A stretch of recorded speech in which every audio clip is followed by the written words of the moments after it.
चलिए एक चीज यहाँ पर समझ के रखिए आप लोगों का, हड़प्पा सभ्यता तो हो ही गया, इसमें हमें और क्या करना है समझ लीजिए थोड़ा सा।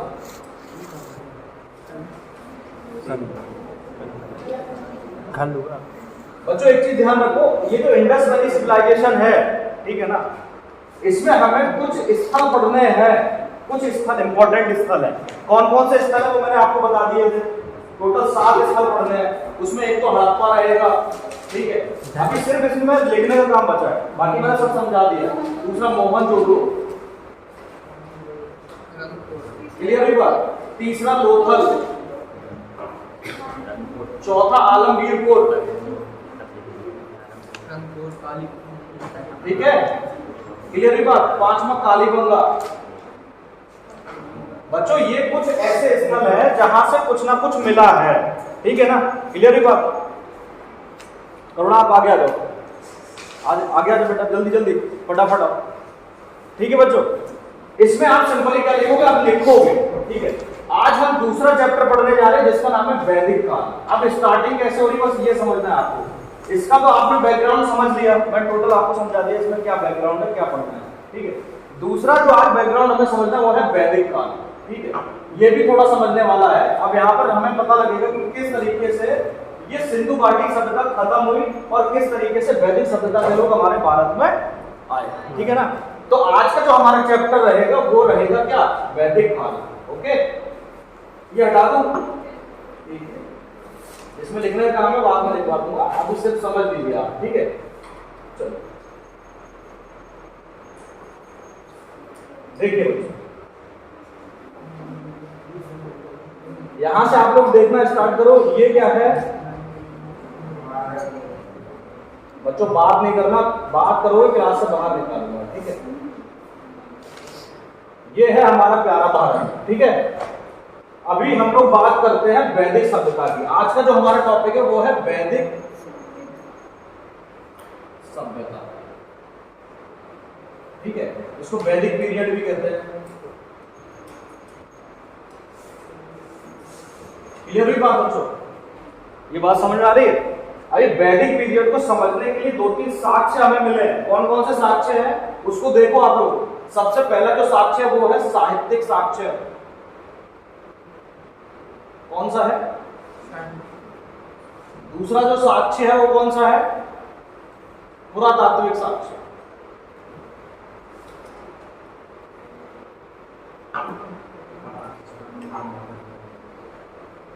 तात्विक साक्ष्य, ठीक है। इसको कहते हैं लिटरेरी एविडेंस, इसको कहते हैं क्या, आर्कियोलॉजिकल एविडेंस, ठीक है। यहां जो चीज हमें समझने वाली है, नोट डाउन मत करो, सिर्फ समझ लो, मैं बाद में आपको टाइम दूंगा, आराम से लिख लेना उसको, ठीक है। साहित्यिक साक्ष्य में अगर हम देखेंगे तो इसमें सबसे पहले हमें यहां पर एक वेद मिलता है जिसका नाम है ऋग्वेद, ठीक है बेटा। अभी सबसे बेसिक चीज को समझ लो, वैदिक काल को हमने 2 पार्ट्स में डिवाइड कर रखा है। एक तो ऋग्वैदिक काल,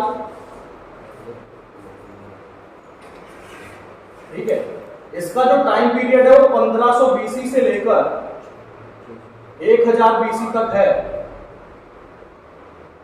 क्लियर हुई बच्चों बात? बीसी का कॉन्सेप्ट मैं आपको समझा चुका था, 2 चीजें समझनी हमें, बीसी और एडी, ठीक है, आप बार बार नहीं समझाऊंगा। उसके बाद आपका यहां पर एक काल और मिलेगा जिसको हम लोग कहते हैं उत्तर वैदिक काल। क्लियर हुई बात बच्चों? ठीक है, ये ऋग्वैदिक काल और ये उत्तर वैदिक काल, इसको हम लोग ऋग्वैदिक पीरियड कहेंगे और इसको कहेंगे हम लोग पोस्ट वैदिक इरा। क्लियर हुई बात? ठीक है। अभी इसका जो टाइम पीरियड है वो है 1000 बीसी से लेकर 600 बीसी तक। ये बात समझ में आ गई या नहीं? ठीक है, वैदिक पीरियड को हमने 2 पार्ट्स में डिवाइड किया, एक तो ऋग्वैदिक पीरियड और दूसरा उत्तर वैदिक पीरियड, ठीक है। दोनों का टाइम पीरियड ये है। आज हमारा जो टॉपिक है वो है ऋग्वैदिक काल। आज हम लोग इस लेक्चर में पढ़ने जा रहे हैं क्या, ऋग्वैदिक काल। ओके, क्लियर हुई बात?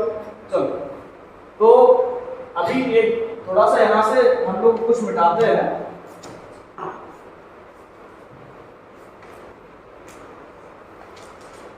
ठीक है, यहां सबसे पहले हेडिंग डालिए ऋग्वैदिक काल। ठीक है बच्चों, ऋग वैदिक काल आप लोग साथ साथ में लिखते जाइए। जो मैं डायग्राम्स बना रहा हूँ, जो चित्र बना रहा हूँ, जो डेट्स लिख रहा हूँ, इसको नोट डाउन करते रहिए। अभी ऋग वैदिक काल को समझने के लिए हमें दो तरीके के एविडेंस मिले हैं। एक तो साहित्यिक साक्ष्य, इसमें समझ लो।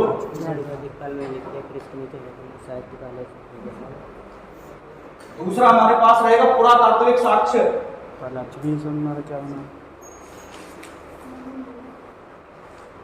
साथ साथ लिखते जाइए, ठीक है। कोई चीज समझ नहीं आएगी तो पूछना आप लोग। ये साहित्यिक साक्ष्य जो है, इसमें हमें एक तो ऋग्वेद, सबसे जो हमारा सबसे प्राचीन स्रोत है वो है ऋग्वेद।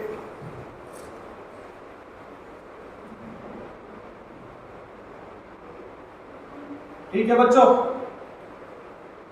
इससे हमें यहाँ के जो समाज था, यहाँ के जो लोग थे, यहाँ की जो सेना थी, यहाँ का जो राजा था, सारी जानकारी हमें ऋग्वेद में मिलती है। मतलब आप कह सकते हो कि 1500 बीसी से लेके 1000 बीसी तक जो भी लोग रहते थे, उनकी क्या लैंग्वेज थी, उनका कैसा समाज था, वो चीज हमें ऋग्वेद में लिखी हुई मिलती है।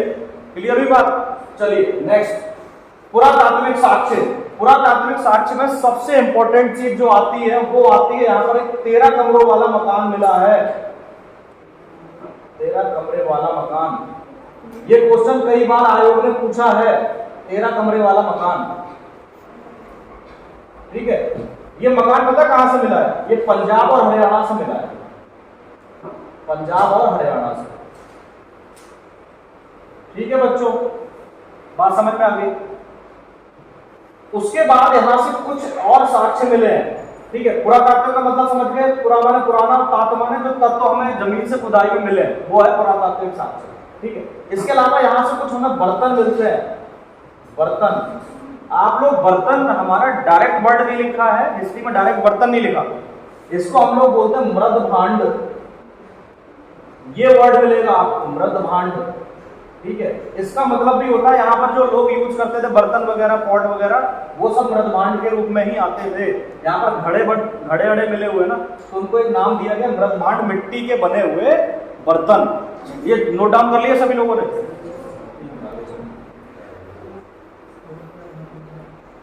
इसमें कोई डाउट हो तो पूछ लीजिए आप लोग।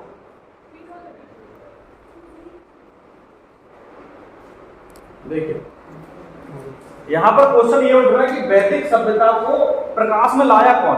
वैदिक सभ्यता किसके द्वारा स्टार्ट की? तो यहां पर हमारा सिंपल सा आंसर होगा, वैदिक सभ्यता को लाने वाले कौन थे? आर्य थे।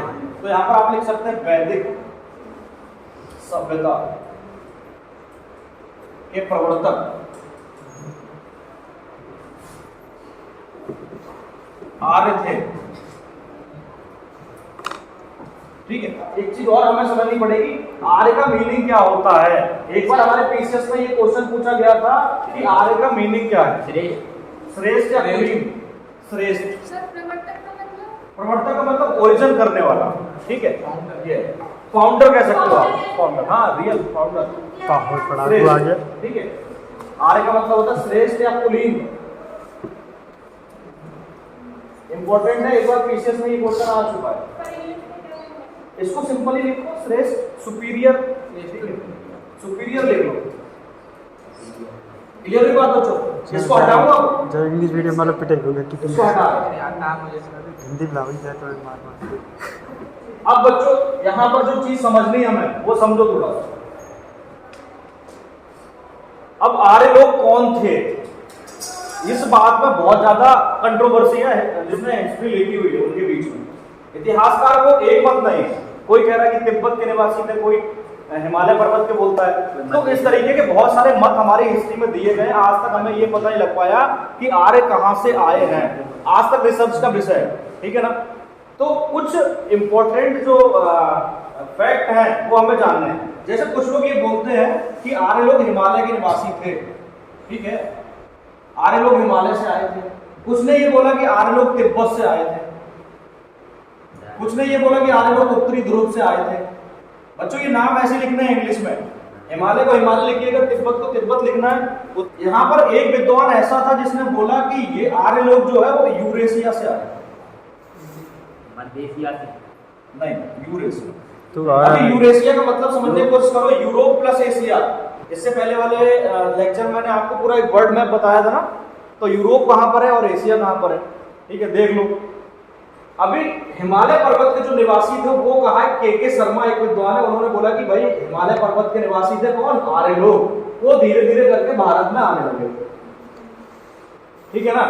अभी तिब्बत के जो निवासी थे, किसने कहा, स्वामी दयानंद सरस्वती ने कहा,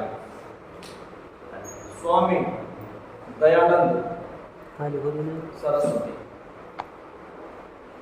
मोस्ट इंपॉर्टेंट है क्योंकि कई बार पेपर्स में पूछा जा चुका है बच्चों, ये इंसान को सुनेगी, ये बहुत इंपॉर्टेंट है। एक बार ये पूछा गया था कि किस विद्वान ने ये बोला कि आर्य लोग उत्तरी ध्रुव के निवासी थे, तो आपका जो सिंपल आंसर होगा बाल गंगाधर तिलक। बाल गंगाधर तिलक ने ये बोला कि आर्य लोग जो थे वो उत्तरी ध्रुव के निवासी थे, ठीक है। अब जो आज की डेट में सबसे ज्यादा जो मान्य कथन है वो है यूरेशिया का। तो किस विद्वान ने ये बोला कि ये यूरेशिया के निवासी थे, उनका नाम है मैक्स मूलर। मैक्स मूलर, ये मोस्ट इंपॉर्टेंट है क्योंकि ये वाला कई बार पूछा जा चुका है हमसे, ठीक है बच्चों, इसको नोट डाउन करिए। मैक्स मूलर ने ये भी बोला था कि इनको मध्य एशिया से आए थे आर्य लोग। मध्य एशिया ने यूरेशिया बोला था, ठीक है। उन्होंने ये बोला था कि जब आर्य लोग हमारे भारत में आए तो यहाँ पर एक पहले से ही लोग रहते थे जिसको हम लोग कहते हैं हड़प्पा सभ्यता के लोग, ठीक है। अब हड़प्पा सभ्यता वालों में, और बच्चों इधर देखो, हड़प्पा सभ्यता वाले यहाँ रहते थे। जब ये यूरेशिया से यहाँ से चल के आए तो यहाँ के लोगों का इनके साथ युद्ध हुआ, ठीक है। और युद्ध होने के बाद ये आर्य लोग जो थे इनके पास लोहे के हथियार थे, ठीक है। इस समय उन्होंने क्या, लोहे की खोज कर ली। एक बार क्वेश्चन में पूछा गया है लोहे का सबसे प्रथम साक्ष्य कहां मिलता है, तो वैदिक काल में मिलता है।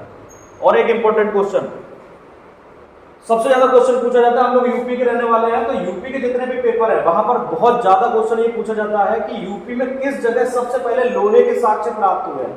बता सकता कोई जगह का नाम? मैं बताता हूं आपको, मोस्ट इंपॉर्टेंट है, अतरंजी खेड़ा नाम है उसका, अतरंजी खेड़ा, ये एटा में है। एटा एक डिस्ट्रिक्ट है, एटा और कासगंज का नाम सुना होगा आपने? ये सर एटा आगरा, एटा सही नहीं, एटा ठीक है। एटा एक डिस्ट्रिक्ट है, अतरंजी खेड़ा में सबसे पहले लोहे के साक्ष्य मिले हैं और इस जगह पर आज भी खुदाई का काम जारी है, ठीक है। बात समझ में आ गई? देखते रहो बच्चों, क्या चीज समझ नहीं आई बताओ? आ रहा है। सबसे पहले लोहे के साक्ष्य अतरंजी खेड़ा में ही मिले हैं। इससे पहले की जो सभ्यताएं थी, पाषाण काल, इंडस वैली सिविलाइजेशन, इस समय के लोगों को लोहे का ज्ञान नहीं था, ठीक है। सबसे पहले वैदिक सभ्यता के लोग लोहे का यूज करने लगे। लोहे को उन्होंने तोड़ के गर्म कर करके इन्होंने बहुत सारे हथियार बनाए और इतने अच्छे हथियार थे, यहाँ पर जितने भी लोग रहते थे उनके साथ जब युद्ध होने लगा तो इन लोगों ने सबको इनको मार दिया, ठीक है। किसने? वैदिक आर्य लोगों ने। और आर्य लोगों ने जब इनको मारा ना, तब उसके बाद पूरे भारत का अपना अधिकार करना स्टार्ट किया। क्लियर हुई बात? अब अधिकार कैसे किया ये बात समझ के रखो भाई, समझते हैं अधिकार कैसे किया।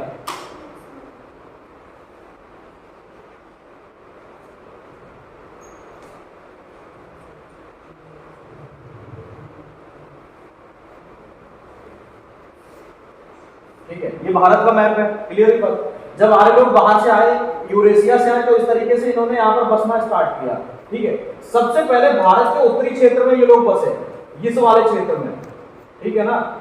इस वाले क्षेत्र में जब ये बसे तो इस क्षेत्र को इन्होंने एक नाम दिया जिसका नाम था सप्त सैंधव प्रदेश। इसको ऐसे लिखना बेटा, एज इट इज, सप्त सैंधव प्रदेश, ठीक है। सप्त सैंधव प्रदेश, इसकी कोई इंग्लिश मीनिंग नहीं होती, ठीक है। क्लियर हुई बात? अब इस जगह को सप्त सैंधव प्रदेश का नाम क्यों दिया, ये भी एक क्वेश्चन है। इस जगह को इन्होंने सप्त सैंधव प्रदेश क्यों बोला, बता सकता कोई? नहीं पता? बताइए। चलिए इधर देखिए सभी लोग, थोड़ा सा यहां समझने की कोशिश करो।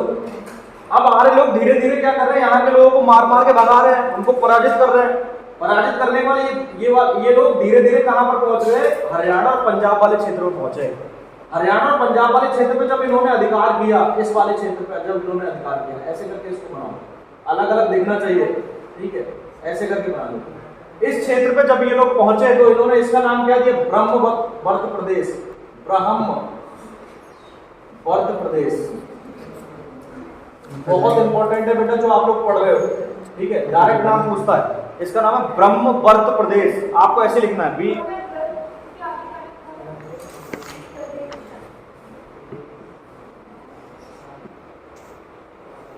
ऐसे लिखो, ऐसे लिखो, ब्रह्मवर्त प्रदेश, ठीक है, ओके, क्लियर हुई बात। सप्त से अंदर कैसे लिखना है,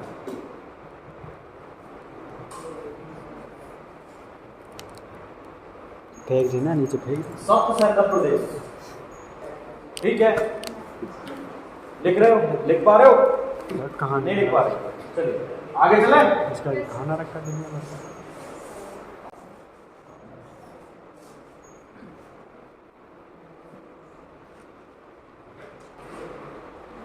चलिए,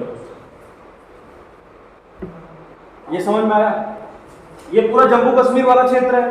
आगे आए हम लोग पंजाब और हरियाणा वाले क्षेत्र, ब्रह्मवर्त प्रदेश। इसके आगे इनको दो नदियां मिली, एक नदी इस तरीके से आपको दिखाई देगी और एक नदी यहां से आती हुई दिखाई देगी आपको। ये कौन कौन सी नदियां हैं, एक तो गंगा नदी है, एक यमुना नदी है, ये दो नदियां इनको दिखाई दी, ठीक है। इन्होंने क्या किया, धीरे धीरे यहाँ पर जो मैदान था इनके बीच का, ये मिट्टी बहुत उपजाऊ थी, जहां दो नदियों के बीच की जमीन होती है बहुत ज्यादा उपजाऊ होती है। क्यों, उसके पीछे रीजन ये है कि जितनी भी नदियां ऊपर से पहाड़ से बह के आती हैं वो अपने साथ मिनरल्स लेके आती हैं, तो वहां की मिट्टी को क्या कर देती है, बहुत उपजाऊ कर देती है। तो इस जगह पर जो लोग रहते हैं, ये जमीन इतनी उपजाऊ है कि इनके पास खाद्यान्न के भंडार रहते हैं, गेहूं भी यही होगा, चावल भी यही होगा, सारी दालें हमें यहीं से मिलती है। क्लियर हुई बात, ठीक है बच्चों। अभी धीरे धीरे इन्होंने क्या किया, यहाँ पर भी बसना स्टार्ट किया। तो इस बीच वाले भाग पे जब ये बसे थे ना, तो इन्होंने इसको भी एक नाम दे दिया, यहाँ स्टार लगा लो भाई, इसको एक नाम दिया जिसका नाम था ब्रह्म ऋषि प्रदेश।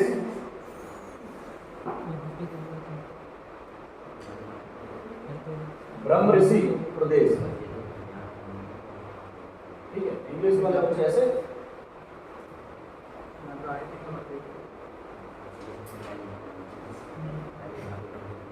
ठीक है, ये बात समझ में आ गई। अब धीरे धीरे क्या हो रहा है, भारत का निर्माण हो रहा है यहां से, ठीक है, आर्य सभ्यता क्या हो रही है, धीरे धीरे विकसित हो रही है।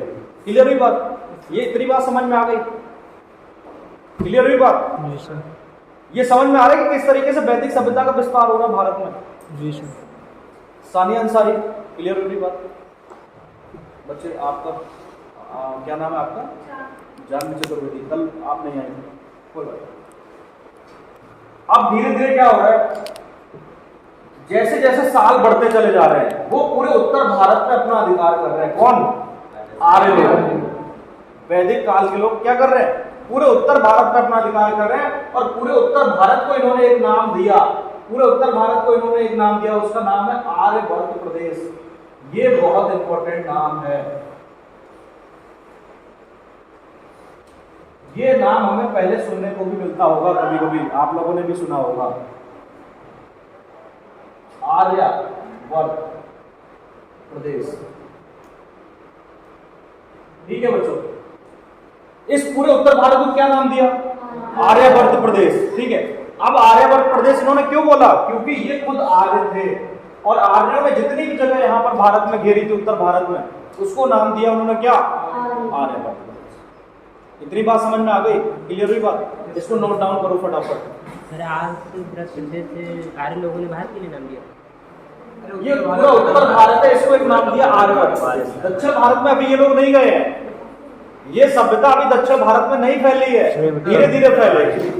क्लियर हुई बात, अभी पूरे उत्तर भारत में ये लोग अपना धीरे धीरे। अब ये वाला जो क्षेत्र है ना, सुनो, इस क्षेत्र में उस समय लगभग हम 1500 से 1000 BC की बात कर रहे हैं। उस समय यहाँ पर सिर्फ नदियां थी, जंगल थे, लोग नहीं रहते थे, बहुत कम लोग रहते थे। और जो भी सभ्यता थी हमारे यहाँ, इंडस वैली सिविलाइजेशन, उसको इन्होंने धीरे धीरे खत्म किया और लगातार पेड़ काटते गए और अपना यहाँ पर रिहायशी इलाका बनाते गए। इनके पास परमानेंट हाउस होते थे, पशुपालन करते थे। ये एक विकसित सभ्यता थी, ग्रामीण सभ्यता थी, विकसित सभ्यता थी।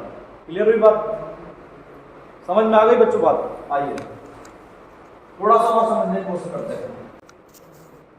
ये हटाओ यहाँ से, थोड़ा सा यहाँ से हटाते हैं, ठीक है?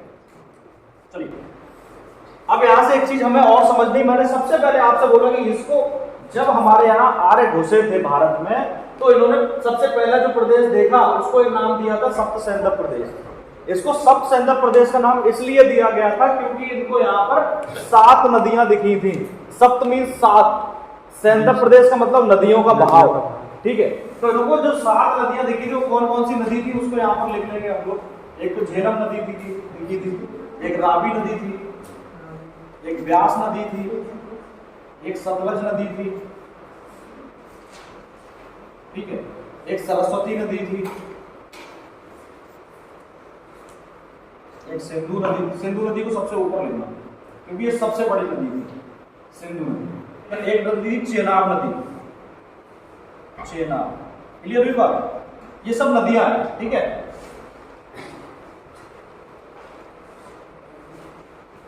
क्लियर हुई बात बच्चों? ये 7 तरीके की नदियां इस क्षेत्र में बहती हैं, इसीलिए इन्होंने इसका नाम रखा सप्त सैंधव प्रदेश। और उस समय क्या होता था, संस्कृत भाषा बोली जाती थी। कौन सी भाषा बोली जाती थी? संस्कृत। आज हम लोग क्या बोलते हैं? हिंदी। तो ये जो सारे नाम मैंने लिखे हैं ये हिंदी नाम है। बात समझ रहे हैं बच्चे आप? ये जो सारे नाम, बेटा आप लोग इंग्लिश वाले बच्चे सिंपल इसको लिखोगे, सिंधु को सिंधु लिखोगे, झेलम को झेलम ही लिखना है, JHALN, ठीक है? रावी को RAVI, रावी, ठीक है? इंग्लिश वाले बच्चे, ओके? अब यहां से ये समझना पड़ेगा हमें, ये तो हमने हिंदी में नाम लिखे जो आज की डेट में इनके नाम हमें मिलते हैं, लेकिन उस समय के लोग जो ग्रंथ लिख के गए, जो ऋग्वेद इन्होंने लिखा है, उसमें इनके संस्कृत भाषा में नाम मिले हैं, संस्कृत भाषा में, ठीक है? क्योंकि ये लोग संस्कृत बोलते थे। अब संस्कृत भाषा में इनके नाम अलग अलग हैं। कौन कौन से नाम मिले इनको भी याद रखना है क्योंकि हमारे पेपर्स में ये पूछे जाते हैं और कंपटीशन में सबसे ज्यादा पूछे जाते हैं। मैं बता रहा हूँ, आप किसी की भी तैयारी कर रहे हो, कोई भी आयोग की तैयारी कर रहे हो, सबसे ज्यादा क्वेश्चन यहाँ से पूछे जाते हैं। तो सिंधु नदी को इन्होंने जो नाम दिया था वो था सिंध, ठीक है? रावी नदी को नाम दिया था परसुणी, चेनाब नदी को नाम दिया था अस्किनी, सरस्वती का जो नाम मिलता वो मिलता घग्गर, सतलज नदी का नाम जो मिलता वो मिलता सुद्रुदी, व्यास का जो नाम मिलता वो है विपाशा, ठीक है? झेलम का नाम जो मिलता वो है वितस्ता, ठीक है? ये इंपॉर्टेंट नाम है, ठीक है? लिखिए आप लोग इसको। जो इंपॉर्टेंट चीज है वो समझने वाली बात ये है, जब आर्य लोग हमारे भारत में आए थे तो इन्होंने गंगा नदी को ज्यादा नहीं देखा था, ठीक है? गंगा नदी का जिक्र हमें सिर्फ एक बार मिला है। एक बार पूछा भी गया था कि ऋग्वेद काल में, ऋग्वेद में गंगा नदी को कितनी बार डिफाइन किया गया है, उसका नाम कितनी बार आया है। तो यहां से आप लोग लिख सकते हैं गंगा नदी को, गंगा नदी का वर्णन ऋग्वेद में एक बार मिलता है, ठीक है? एक बार मिला है,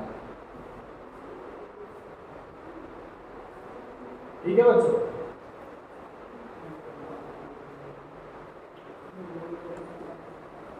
यहीं पर एक चीज और लिख लो, यमुना नदी को इन्होंने 3 बार वहां पर देखा है, ठीक है? 3 बार यमुना नदी,